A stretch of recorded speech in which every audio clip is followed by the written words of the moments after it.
को छोड़ो,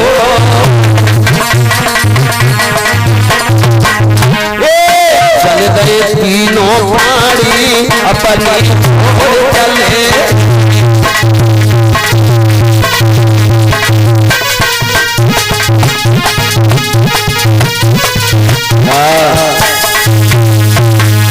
याद रखना भगवान के प्रिय भक्तों, व्यास नंदन श्री सुखदेव जी महाराज बताने लगे राजा परीक्षित आगे बढ़ के रानी की तारा के पैर में कांटा लग गया। बोली महाराज अब नहीं चलो जाएगा। रानी तारा बोली महाराज अब हमसे नहीं चला जाता, ये देखो मेरे पैर में कांटा लगा है। ये कथा नहीं है मैया, ये जीवन में उतार लीजिए इस कथा को। जो रानी बिस्तर से नीचे पैर नहीं देती थी, इस राजा के इशारे पर हजारों इंसान नाचा करते थे, आज वो राजा क्या बनने चला है। ये हमारा तुम्हारा जीवन है, एक दिन हमें भी ऐसे ही पढ़ना पड़ता है। महाराज अब नहीं चला जा रहा। आगे जाकर के रोहित जमीन पर गिर गया। मेरी माँ रानी तारा बोली महाराज मेरा बेटा मर जाएगा, बेटा नहीं मिलेगा दोबारा, मेरी जैसी स्त्रियां तुम्हें और भी मिल जाएगी।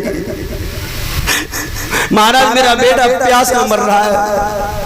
अब देख लो भैया, यहाँ पर एक तरफ कर्म है और एक तरफ धर्म है। समझ रही है मेरी बात?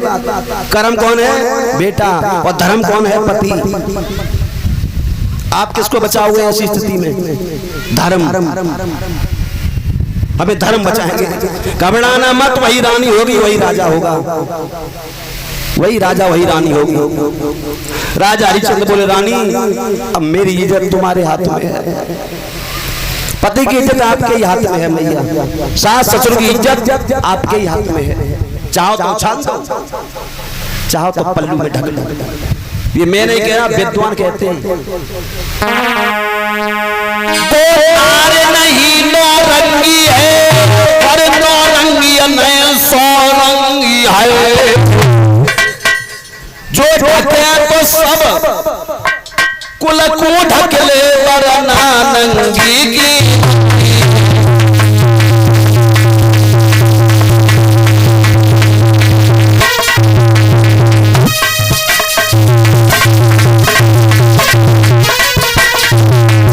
बोला भैया बेना, स्त्री का पल्लू कितना पवित्र है बताऊं?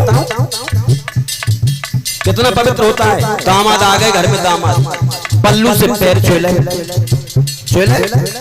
दामाद के लिए भोजन परसने चली, थाली होती है, थाली में मिट्टी लगी, बहुत पहुंच गई चाहे पल्लू से।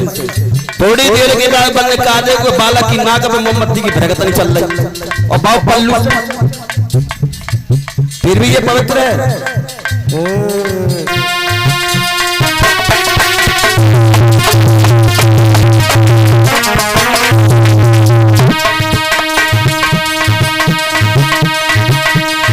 नार नहीं नौरंगी है,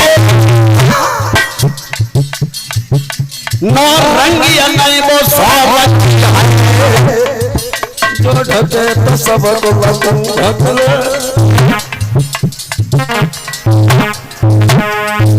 जो ढके तो सबको ढक ले वरना नंगी की नंगी है।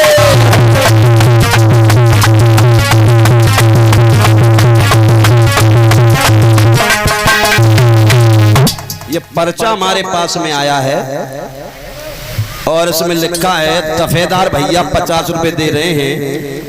अबे कहाँ थे दफेदार? अबे तो सुनाइयो जो गीत में तुम कहाँ थे? चलो थोड़ी देर बाद सुना देंगे। पांव से पांव अटक गई होगी कल, थोड़ी देर तो भैया ही है, अभी तो निकली ना पाँव में से। कोई बात नहीं, तुम मेरे भाई हो, तुमने कहा है तो सुनाऊंगा जरूर, क्योंकि एक ही बार में निपट लिया करो तो अच्छा है मैया, समय को भी देखना है।